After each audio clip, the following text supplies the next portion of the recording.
Welcome to the MPC XL Academy. My name is Tefty, and this is going to be a 4-part video series on setting up your new XL as the centerpiece of your studio. I'm going to showcase how to set up an external synthesizer. I'm also going to show how to use the CV tools inside of the MPC XL, along with a few other goodies with the Q links and also talking PC integration and all that stuff. So let's get to it. So for clarity's sake, just so you guys know, I do have the screen all the way down on the XL, and that's purely for recording on the video. Normally I'd have it tilted up about like so, because it would obviously be more comfortable for production, but because I am filming the screen, I want to be able to have the top down view work with the screen as well. So just in case you're wondering, why do you have the screen down? That's why. So I have a brand new project loaded up with the XL, and first thing that you might be wondering, how do you set up an external synthesizer? I have a Dreadbox Typhon off to my side, and this thing is powered via USB. Now, I could actually plug it directly into the XL and it would get power and also MIDI information, but I noticed there's like a USB hum with that. So what I'm doing is actually powering it via USB wall wart type of situation, and then using a MIDI in cable from the MPC XL. So I'm going regular 5-pin MIDI DIN directly out of the MPC XL and into the MIDI in port of the Typhon. Now, when it comes to the audio output of the synthesizer, I have the left-right channels going into the inputs of 3/4 on the back of the XL. Now the XL comes with a few options for inputting analog audio into the system. Again, you have the regular 3/4 inputs. You also have inputs 1 and 2 on the back as well that are preamps, which is convenient. And you can actually directly monitor between those, and I'll show you that in a second. Now there's also instrument inputs in the front of the XL, which is really nice and convenient because if you have a guitar or maybe just another synth you want to patch in real fast, you can actually do that with the inputs in the front, and then you switch from rear to front like so on these inputs, assuming you have a stereo input going on right there, or if you just have, say, one guitar input, you could do that for these inputs and then be able to use the jacks that are directly in front. Really convenient. So how do we actually set up a track? How do we make MIDI? How do we hear it? All that stuff. First things first, we need a MIDI track. So we go new track, and we make a MIDI track like so. Now I have the 5-pin MIDI DIN cable connected to the MPC A port output. So I know that I'm going to be going to the output of MPC A, just like that. And I know that this is set to channel 1 on here. So if I start playing, you're not hearing anything, but you are seeing the LEDs light up right here. That's because we're not monitoring the actual synthesizer yet. If we start adjusting this encoder from main to direct, you start hearing the synthesizer. Now I'm playing on the pads, but I could also play on the MPK Mini Mark IV that I have off to my side right here.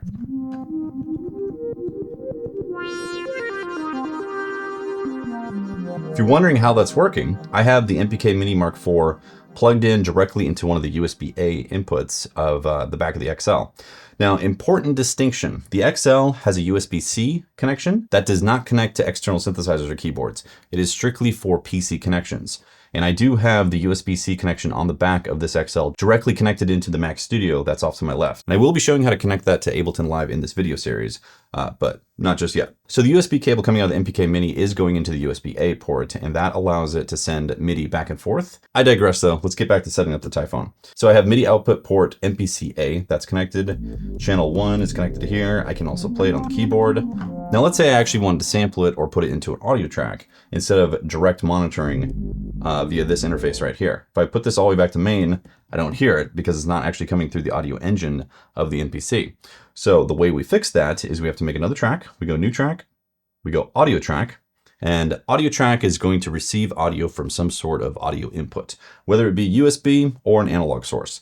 So if I go over to the input, I know that the Typhon is coming into input 3 and 4. So I need to change input 1, 2 to input 3, 4. If I do that and start playing, you're not going to see anything because I do not have the MIDI being listened to on the original MIDI track. This could trip up some people right here. What you have to do if you want to actually play and be on the audio track at the same time, you need to go back to the MIDI channel right here, and you need to set monitor to in, like so. So it's technically always going to be listening to whatever MIDI input is selected, which right now is everything. And then if I go back to audio 1, you'll see I'm getting LED information right here while I'm playing on the keyboard. Now again, you're not hearing it. How do you hear it? Very simple. There is a monitor section right here, and you just put it to in. And now you're hearing the synthesizer.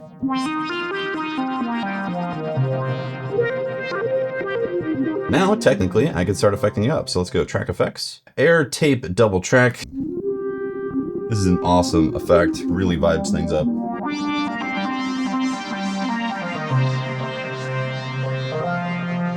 Yeah, I'll just leave it like that for now. To recap on how to set up a synthesizer into an XL, you need a MIDI track to be able to send MIDI to the actual synthesizer, and then you need an audio track to actually listen to it or record it or capture it and that type of stuff. So with those two tracks, a MIDI track connected to the synthesizer and an audio track listening to the input, I can officially play the synth and affect it and listen to it live with other stuff going on inside the MPC. Now let's say you have a Eurorack synthesizer. For instance, I have a SpectraVox optimized side from Moog. Now if you're unaware, all of the modern MPCs have CV out ports, which are amazing for connecting to Eurorack gear. And the XL happens to have 16 instead of 8. So how do we set up CV tools for a Eurorack style synthesizer?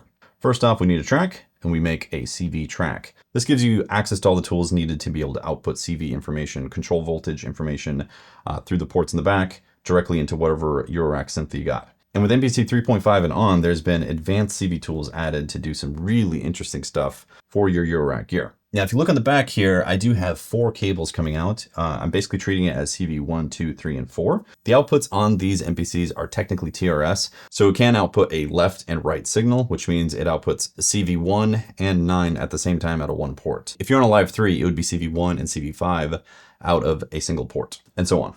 But as you can see, I do have 4 cables hooked up right here using ports 1 through 4. And I believe I have this first one set up as the voltage control for the oscillator on here. So the first CV is going to go to key tracking, because key tracking is going to give octave information on there. Now, next thing you got to do is make sure the depth is maxed out. That way it gives it the full control voltage.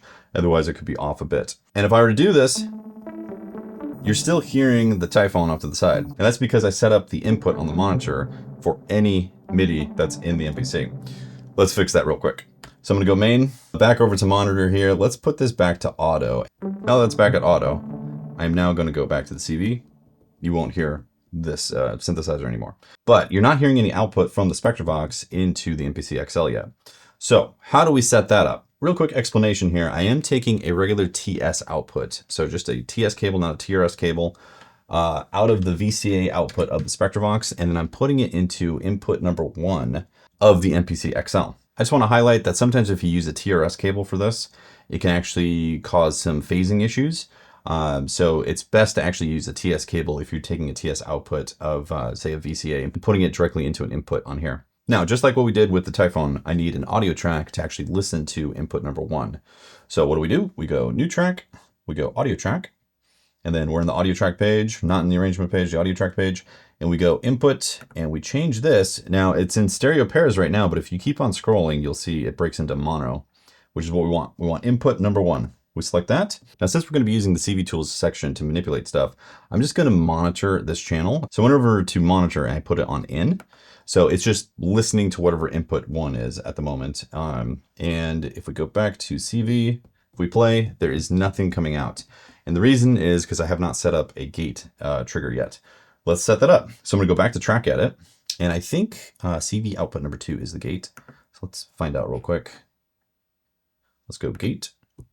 And then we need to put the depth up. And we're still not getting anything. Well, I screwed that up. It's actually reversed here. So number 1 is the gate, and number 2 is the velocity. As you can hear. So I'm going to turn the decay on the SpectraVox.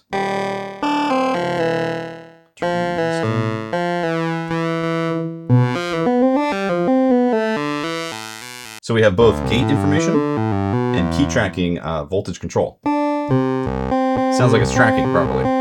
Now the question is it in tune? How would we actually go about checking that? It's actually pretty easy. If we double tap sample edit, we get into the sampler. And then if we change the input into input number 1, we can actually go to the tuner. Let's go back up to this. Now let's turn the decay all the way up. Looks like we're dead in tune. We're playing C.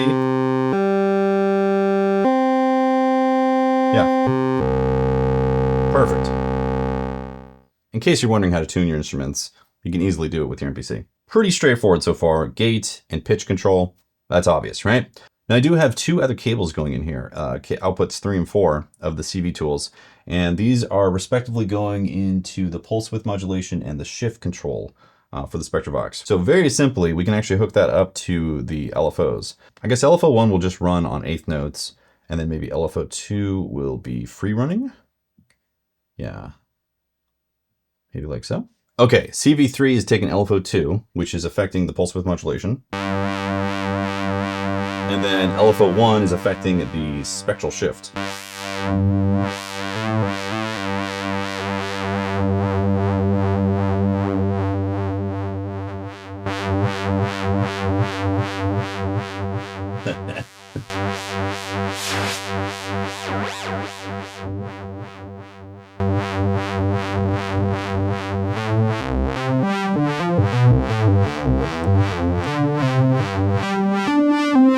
So with some very simple techniques right here, we already have an interesting sound coming out of the Spectravox with some modulation that is technically synced to the MPC XL. Now, pro tip, if you are going to be using Eurorack gear quite a bit, CV tools and all that stuff, you can actually save this stuff. So if you do end up making a very complex type of, matrix utilities using the LFOs and all that stuff in the routing, and you don't want to rebuild it every single time, like if you know you're going to be doing something like this every time, you can actually save it as a tool. So if you're on the CV page that you want to save and you hit save, brings up the dialog, and you actually can hit save on the program and then save this as, say, Spectravox simple or something like that. And then as long as you remember what CV patches you had to begin with, out of what ports, you could technically just rebuild that immediately and be good to go. And speaking of saving programs and stuff, let's go back to the MIDI. So this Typhon. With the Q-links right here, there's some interesting things you can actually do with MIDI mapping. Let's talk about that. So if I go track edit on a MIDI channel, you'll see that there's pages and a bunch of options for CC mapping and manipulation and all that stuff. Now, if you look at the Q-links, you'll see that these are actually mapped directly to these tools right now. And the reason for that is because on Q-links, I actually have it set to screen. So when it's on the screen page, it's going to map to whatever's on the screen with the Q-links.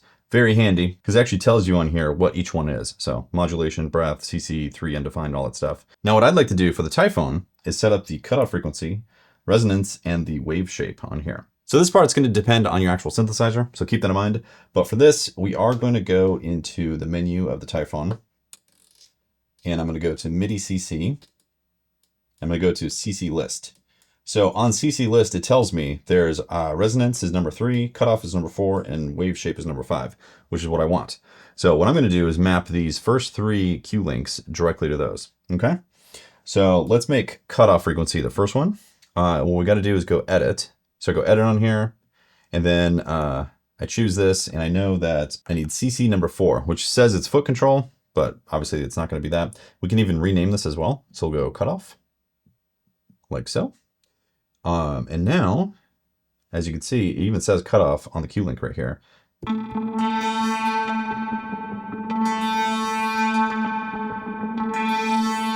Next up, we need resonance, which is CC number 3. So we're going to edit this. Go CC number 3. We'll just call this res, like so. The next one is going to be number 5, which is portamento, but obviously on here is different. It's the wave shape. Wave shape. There we go. So now we have cutoff frequency, resonance, and wave shape.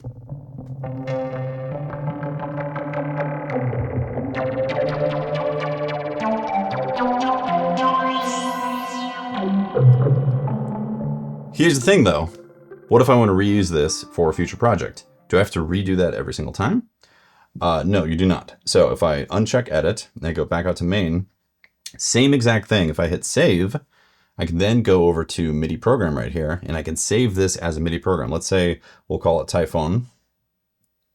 And obviously I could have gone way deeper. I could have set up all 16 Q links or multiple pages. There's a whole bunch of effects that I could change in here. So I could actually go in and map each one, and then I could actually save this so it can be recalled every single time. So I just named it Typhon. So now if I ever make a new MIDI track like so, and I say browse, places, user, documents, and then programs, I can go to Typhon, load this, and then as you can see, if I go track edit, I got cutoff, resonance, and wave shape all set up on the Q links, ready to go. The only thing that I have to do is set up the actual output port that I wanted. Let's get rid of this track. So I'm gonna go delete track. Now we have some channels here set up that don't really correlate to any names or anything like that, except for Typhon. So we know the Typhon MIDI is working right there. We can also adjust this audio to call it Typhon audio, so things are a little bit more clear. And then for the CV, we could just call this Spectravox. And then for the audio of the Spectravox, same thing, Spectravox audio. Now let's say every time you come to the studio and load up the XL, you want to have this exact same configuration, meaning you're always going to use the Typhone, you're always going to use the Spectravox, and you want these tracks to be set up every single time. Here's how you do that. I'm going to hit save, and under save, there's project and project as, and for this, we're going to save the project. We're going to name it MPC XL centerpiece. And then we check save as template. So then I hit save. Now, anytime I want to load up a brand new project, I go new project. In the select project page, I hit user template, and then it's going to load up everything that I just saved.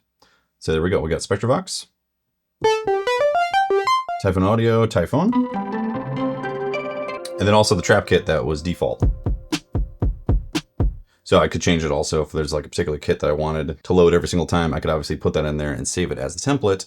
Then every time you load up your XL, you're good to go. You don't have to redo all these tracks every single time. Let's actually make something real quick with the clips.